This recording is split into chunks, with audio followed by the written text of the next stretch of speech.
With both sides stuck in a hard stalemate, they knew this war wasn't going to be about taking territory, but about simply wearing each other down. The Allies had plenty of men to expend from its overseas dominions, and the British also started a naval blockade, so Germany couldn't import stuff, like food. Neither side really wanted a long grueling war though, so they both thought of ways to break the deadlock on the Western Front. Idea number 1, new frontiers. When the war first broke out, Australia was quick to take German New Guinea. The Allies also quickly jumped on Germany's colonies in Africa, and particularly in German East Africa, locals were enlisted as soldiers and carriers by both sides, leading to a tragic loss of life for the native Africans. Some new combatants entered the war as well.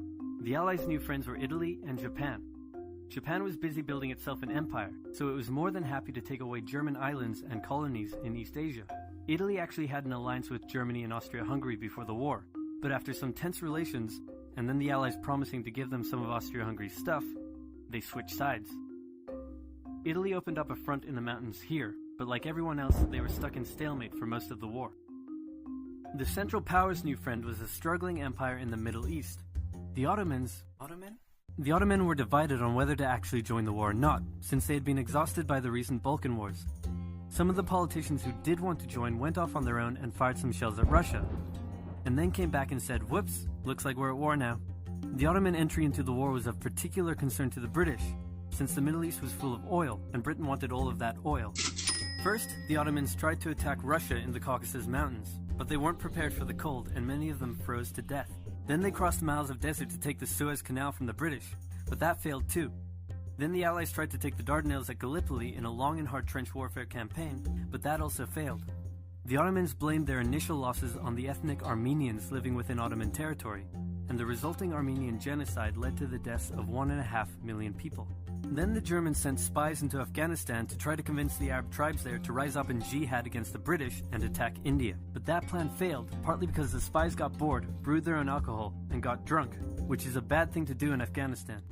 All these new frontiers hadn't done much to change the war.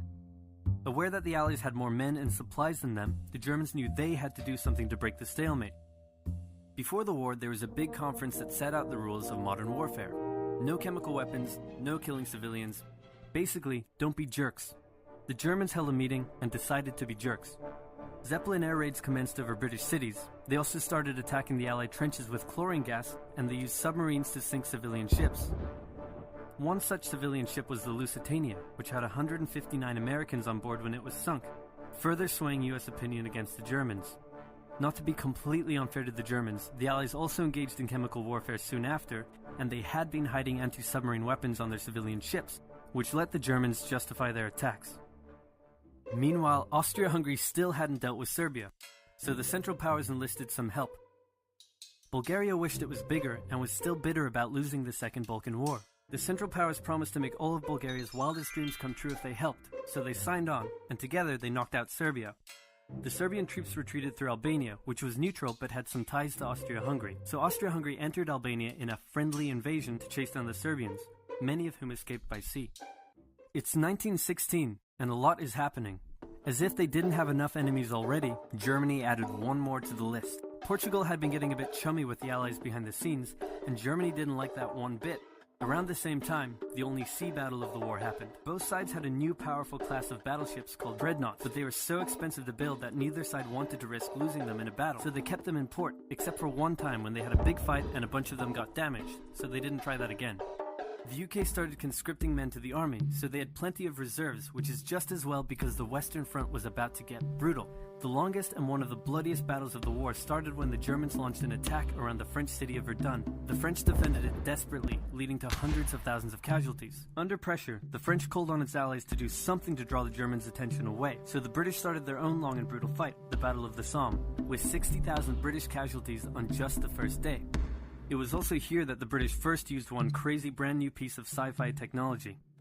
The Russians had been getting pushed back further and further into their own territory, but in response to the French call for help, they began a huge offensive, and did really well until they ran out of supplies and got stuck. Seeing how well the Russians had been doing, Romania decided now would be a great time to jump in and win the war, and then they got pounded. The Greeks were fighting amongst themselves about whether to join the war or not. The king liked the Central Powers, while the Prime Minister wanted to join the Allies. After a brief national schism, during which the country split into two, the king finally abdicated and the country reunited. With Allied help, they began a new offensive. In the Middle East, Russia was pushing into Ottoman territory from the north. The British had also made a landing in Mesopotamia to protect Persia's oil fields, and they had also sent a small army up the Tigris River to try to take Baghdad, but the army got sieged in the town of Kut along the way and eventually surrendered. A new offensive was launched from the south with all-out desert warfare. The offensive was aided by one famous British officer, better known as Lawrence of Arabia, who helped lead the Arab tribes in a revolt that wreaked havoc on the Ottoman supply lines. By the time 1917 rolled around, everyone was exhausted. There were mutinies in the French army, the German populace was starving, and the war had drained all of Russia's supplies. There was no clear winner, and it was still anyone's war. The only question now was, who was going to break first? And the answer was Russia. Tired of not eating and mad that a crazy magic homeless guy was calling some of the shots, there was an uprising in Petrograd complete with riots and strikes. The riots turned into a full-scale revolution and a new government overthrew the Tsar. Then a few months later, the Bolsheviks overthrew the new government, and they pulled Russia out of the war. This was great news for Germany, who now only had to focus on the Western Front. But there was still one problem. The pesky United States of America was looking increasingly like it was going to join the war. America had been selling supplies to the Allies throughout the war and was getting super rich off the back of it, meaning it was in fantastic shape and was dangerous to the Germans. So Germany sent a telegram to Mexico saying, "Wouldn't it be crazy cool if you guys attacked America?" But the British intercepted the message, showed it to the Americans, and that was the final straw. American troops began shipping out to Europe. This was terrible news for Germany, and they knew their only hope now was to force France and the UK to surrender before the fresh American troops arrived. It was now or never, so they started one final attack. They converged their troops and hit hard at the Somme and pushed the Allies back. They hit a second time further north, then again and again. With each hit, the Germans were spending more and more resources, while the Allies were getting better and better at repelling their attacks. By the fifth punch, the Allies held the line and even pushed back. With American troops now arriving in larger numbers, the Allies launched a counterattack, and that was it. The Central Powers were being pushed back on all fronts.